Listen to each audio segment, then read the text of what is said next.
वट सावित्री व्रत कथा। एक पौराणिक कथा के अनुसार प्राचीन काल में भद्र देश के राजा अश्वपति की एकमात्र संतान थी, जिसका नाम सावित्री था।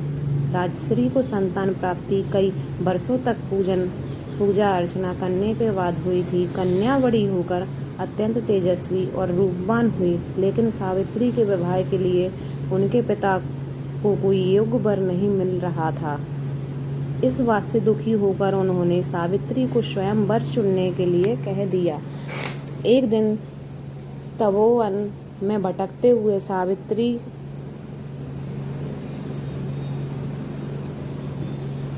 सावित्री की भेंट साल्व देश के राजा घुमतसेन के पुत्र सत्यवान से हुई। राजा घुमतसेन अपने पुत्र सत्यवान के साथ वन में ही निवास करते थे, क्योंकि उनका राज्य शत्रुओं ने छीन लिया था। सत्यवान को देखकर सावित्री ने पति के रूप में उनका वर्णन कर लिया। जब नारद मुनि को इस बात का पता चला, तो वह सावित्री के पिता राजा अश्वपति के पास पहुँचे और बोले, हे राजन, यह क्या कर रहे हैं आप? सत्यवान गुणवान है, धर्मात्मा है और वह बलवान भी है, पर उसकी आयु बहुत छोटी है। वह अल्पायु है, 1 वर्ष के बाद ही उसकी मृत्यु हो जाएगी। नारद जी ने सावित्री को चेतावनी देते हुए कहा, पुत्री, तुमने जिस राजकुमार को अपने वर के रूप में चुना है, वह अल्पायु है। तुम्हें किसी और से विवाह करना चाहिए। ऋषिराज नारद की बात सुनकर राजा अश्वपति अत्यंत चिंतित और दुखी हो गए।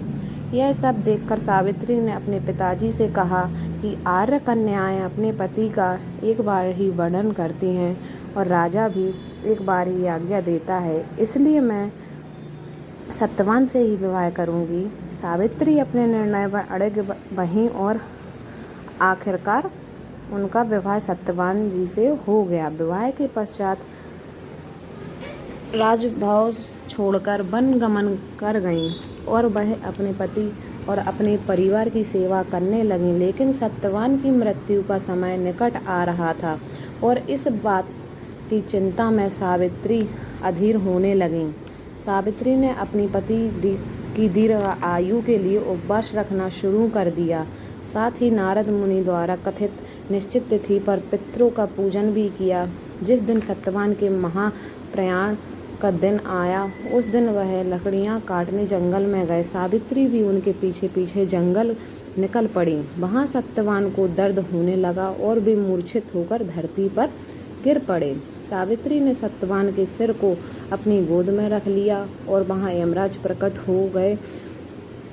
बिना विचलित हुए पूरे विश्वास के साथ सावित्री ने यमराज जी से सत्यवान के प्राण न ले जाने की प्रार्थना की, लेकिन यमराज देव नहीं माने। सावित्री भी अपने बात पर अड़िग रहीं और यमराज जी के पीछे पीछे प्रार्थना करते हुए चलने लगी। यमराज जी ने उनकी एक ना सुनी। आखिरकार सावित्री की निष्ठा को देखकर यमराज ने कहा कि हे देवी, तुम धन्य हो, मैं सत्यवान के प्राण नहीं छोड़ सकता हूँ, तुम मुझसे कोई और वरदान मांग लो।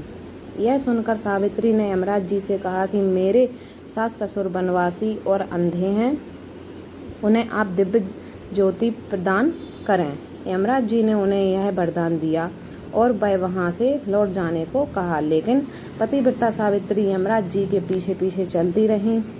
यमराज जी ने फिर उनसे लौट जाने को कहा, किंतु इसके जवाब में सावित्री ने कहा, हे भगवान, मुझे अपने पति के पीछे पीछे चलने में कोई दिक्कत नहीं है। यह सुनकर यमराज ने उन्हें एक और वर मांगने के लिए कहा। यमराज जी ने कहा, सत्यवान